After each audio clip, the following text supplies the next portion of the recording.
Business matrix. So this is from Robert Kiyosaki, Rich Dad Poor Dad, not the actual original Rich Dad Poor Dad, but one of his later books. But it's a real great model to show you how to, essentially the different types of businesses. Quadrant, which is employed, so working in a job. He took an S quadrant, which is self-employed, working for, essentially owning a job or working for someone else, being self-employed. The B quadrant, which is a business, which is having your own business system, and then I quadrant, which is an investor, and this is essentially using money to buy someone else's business. So let's go through them in turn. So I'm working my way through this model myself. So I started off, as most people do, as a 9-to-5 job. So I was employed by a company. I would go to work for 9 o'clock, finish, do the job I was employed to do, and then get paid a salary. So every month,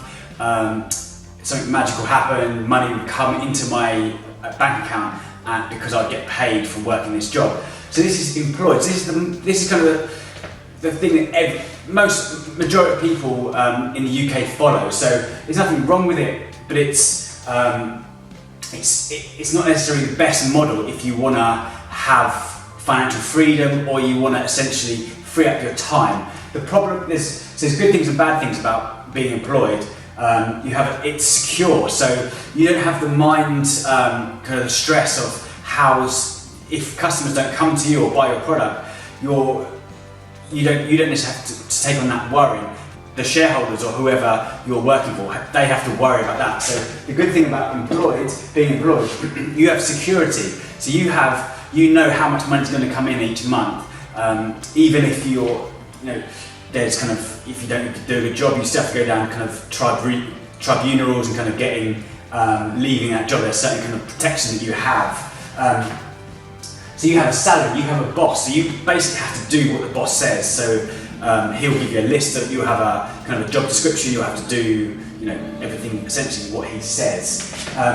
The downside is you have no time. So every morning, kind of Monday to Friday, you have to go in, be at your desk at a certain time. You're kind of chained to that desk. So the next step, what I did afterwards, I actually got made redundant from my job. It kind of gave me an opportunity to say, actually, what do I want to do with myself? And I kind of looked at my strengths, looked at my demand, and looked what I enjoyed talking about on a Saturday night. And I became self-employed. So I became a financial advisor, but I was working for essentially I was self-employed. I had my own clients, I would get paid by my clients, but I essentially would be selling someone else's product. So I would have to be selling their financial instruments or financial kind of vehicles. I didn't have a choice. If I thought there was a better product out there, I would be tied to the people that I'd kind of had this partnership agreement with, which is not necessarily the best thing to do because I believe in giving the customer essentially the best service that they can.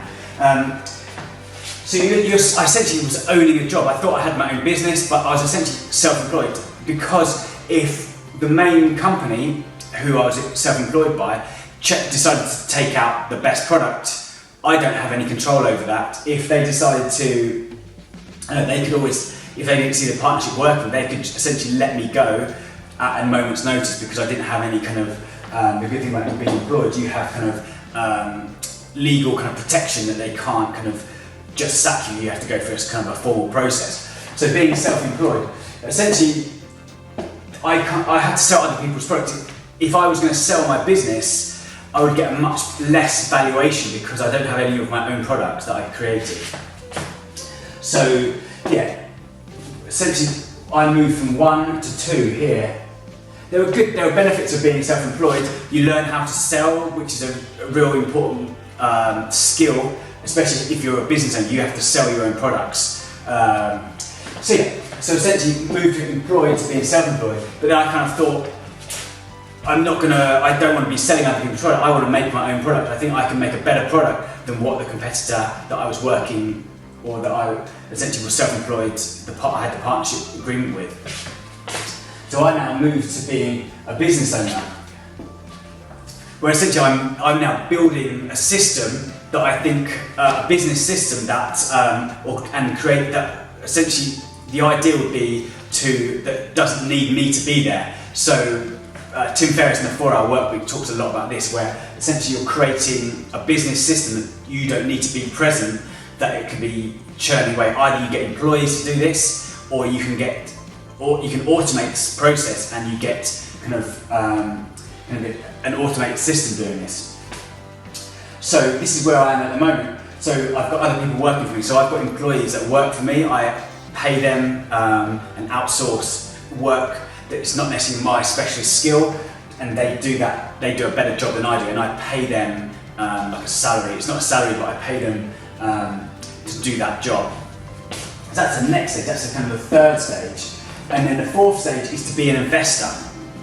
I come back to, so the good thing about business is leverage, so you're getting that leverage, and the idea would be to have more money. So it's much easier to be a business. If you look at who the richest people are in the world, majority of them are business owners, because you're not capping yourself you're not exchanging your time for money. When you're employed, you're essentially exchanging your time. You go and do a task for an employer, and you exchange your time for money.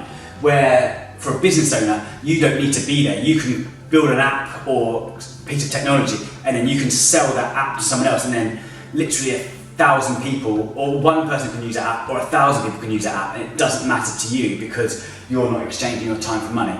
This is the next step. This is being a business owner. And then the last stage is being an investor. So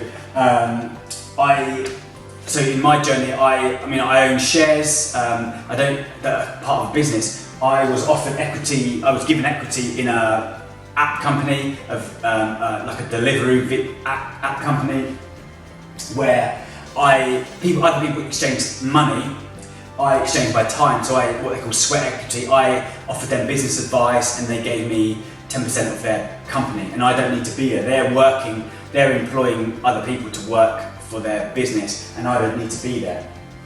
Usually it's using your money, so you can go and buy it. You get venture capitalists or angel investors who will go put their money into a business that will grow, and you're hoping to get a much better return. So that's investors. So this can be a business, this can also be a property. So if you're an investor, you can go and buy a property, and then you get people living in that property that pay rent, and that will be, you don't need to be there. So you don't need to actually physically be there. And then it doesn't have to be just one investment. You can make hundreds of investments, and all these investments will kind of generate profits with you not being there. This is essentially the ultimate step here. I'm still not really generating much cash from this investor other than my kind of share portfolio, but I'm not looking to essentially extract any profits from them until I stop working. So at the moment I'm still in 3, but kind of in the business matrix. So yeah, just say that investor, you don't need to be there, but you do need money and capital. So this is the kind of the downside to the investor kind of quadrant. You essentially need money or capital to start up to be in this quadrant. So just to summarise, this business matrix, so you move from employed, where you're kind of a 9-to-5 job, to self-employed. It's actually a really good step to be in because you learn so much. The amount I learned in sales and using other people's products and how their business system is set up. It's already been a proven business system, so it was a real insight to see essentially how they did their business, and a lot of their kind of procedures and processes I used for my own business. So then number 2 and number 3 is being a business owner, where you essentially build a business system, you own a system, and you get other people to work for you. And then finally, the final step is investor, so using kind of money to buy a business or property. So yeah, this is the business matrix, and it's taken from Robert Kiyosaki's Rich Dad Poor Dad. Money, mindset.